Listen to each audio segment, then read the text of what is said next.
What is going on, folks? It is Rigor Mortis. We are back with yet another video, and today we are talking about Pi Coin. Guys, a lot to discuss in today's video. Can we weather the storm? Can we get through the volatility in order to see these price targets that everybody's been talking about? I'm going to give you guys my timeline where I think Pi is going and why I am so excited when it comes to this network and why I see us finishing off this year very strong and Pi Coin potentially hitting double digits. If you are new around here, make sure you hit that subscribe button, join the family, throw a like on this video so we can get it out to more people, and comment down below. I want to hear your thoughts and opinions on all things cryptocurrency, Pi Coin, Pi Network, and the like. Let's go ahead and get right into it. First and foremost, can we weather the storm, the volatility? This is cryptocurrency.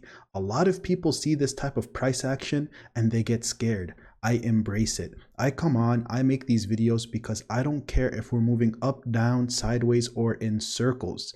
When it comes to Pi Coin, it's about the fundamentals. And so people come on here and they say, oh wow, look at this. We were starting to see some positive price action, and then all of a sudden we are back down to 56 cents. What is going on there? Guys, the name of the game when it comes to cryptocurrency is volatility. Now, obviously, if we go out a month, we see it. Downwards trajectory, but in between, up, down, up, down, up, down. And all of the sudden, we can get these breakouts, fake outs, dead cat bounces, and then we see the price start to go down. But what you have to keep in mind is what changed? What made it so that the price went up? What made it so that the price went down? It was all about market sentiment. The fundamentals when it comes to Pi Coin have been extremely strong, and in my opinion, we still have higher to go because those fundamentals have not been changing. So what are we talking about when we say that? First and foremost, the Pi Coin core team continues to build. They continue to expand the network. They are onboarding new users on a daily basis. People are mining Pi from the luxury of their own phone. And that to me is something completely different than what everybody else is doing in this space. When it comes to crypto, it's all about real world applications. And in my opinion, that's exactly what the Pi Coin team is doing. How can we bring crypto to the mainstream in a user-friendly way, in a way where people aren't having to really learn about what is cryptocurrency? It just kind of becomes integrated into their day-to-day lives. That's what Pi Coin is all about, and that's what's so exciting about it. On the other end, while we are seeing some of this downwards pressure, when is it going to be so that we can see some positive price action without any of this selling pressure that we continue to see? If you look at the broader market, Ethereum, Bitcoin kind of leading the charge here, been performing extremely well over the past week or so. Ethereum struggling a little bit, some volatility, kind of trading sideways. And Pi Coin, it's an altcoin just like everything else. And so this price action, what we can determine based off of that is once altcoin season truly starts, we would expect that Pi Coin will perform extremely well. Now, why do I think Pi Coin can potentially get to double digits by year's end? Guys, right now we are in June, June, almost July.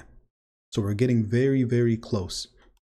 In my opinion, from here on out, we are going to get extremely positive monetary policy, and I think that is going to send us into a frenzy where altcoin season truly begins.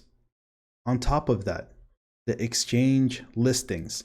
This coin really does remind me a lot of Shiba Inu because this is exactly how Shiba Inu started. Now, obviously, Pi is not a meme coin, but we can see some of the parallels between Pi and Shiba Inu. So why do I say that? Look at the exchanges that were listed on over here. We talked about this a lot in yesterday's video. None of these are great exchanges, don't get me wrong, but none of them are the top tier banger exchanges. Imagine what price Pi will be at when we're listed on Binance, when we're listed on Coinbase, when we're listed on crypto.com, when we're listed on Kraken.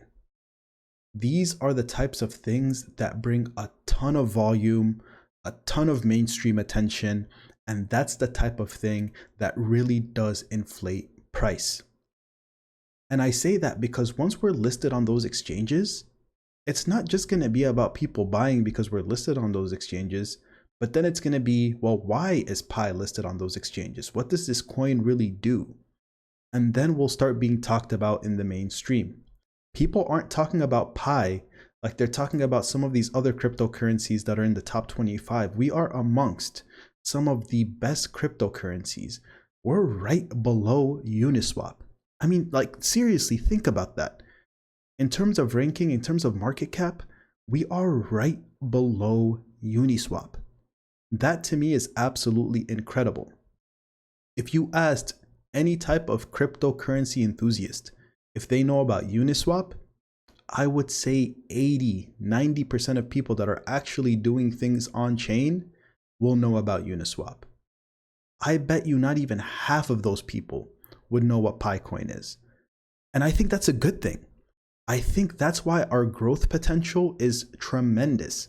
Compared to Uniswap, which everybody already knows about, nobody really knows about Pi, and we are still sitting here ranked number 28th. And so that's what's exciting about Pi to me. It's this undiscovered potential. While we are still doing so good, we are primed. We are positioned perfectly. The risk to reward ratio, in my opinion, is super appetizing when it comes to Pi. Now, obviously, folks, I'm not a financial advisor. This is by no means financial advice. Please, I beg you, go out and do your own research before investing in anything I talk about on my channel, as these videos are for entertainment and educational purposes only. So that's the thesis. Those are the reasons. We are continuing to see people build. We are continuing to see people onboarded. The PiCoin team is continuing to strengthen the network. We are going to get exchange listings sooner rather than later. And I think we are going into an economic time where there's going to be some type of certainty and some type of policy that's going to allow the market to thrive in a way that altcoins are going to get positively impacted in a way that we haven't seen in all of 2025. There's been a lot of headwinds. We have been trying to weather the storm, weather the volatility. And by year's end, if everything goes according to plan, if all of those things that I laid out go according to plan, I think a 10x is on the table with ease. If we go into 2026 with those same types of things going with us rather than against us, that same type of momentum, I can easily see this thing hitting $10. And so those are the benefits that I'm looking for. Now, obviously, there's risks in investing. PiCoin could potentially continue to go down. If we look at the 1-year chart, we had this crazy price action at the beginning. And since then, we have kind of bottomed out here at between 50 to 60 cents. So as I'm looking at this chart and looking for opportunities to potentially buy, this seems like a reasonable place to do that. You can see that we bottomed out here earlier in the year. We had a little bit of an upswing in May to $1.20. We thought this was going to continue to, have an upwards trajectory. Started falling down again, and now we are kind of bottoming at that exact same place that we were before. So if all of these things go according to plan, I think we have a very bright future. That is all I have for you guys in today's video. It's been your boy Rigor Mortis. Peace.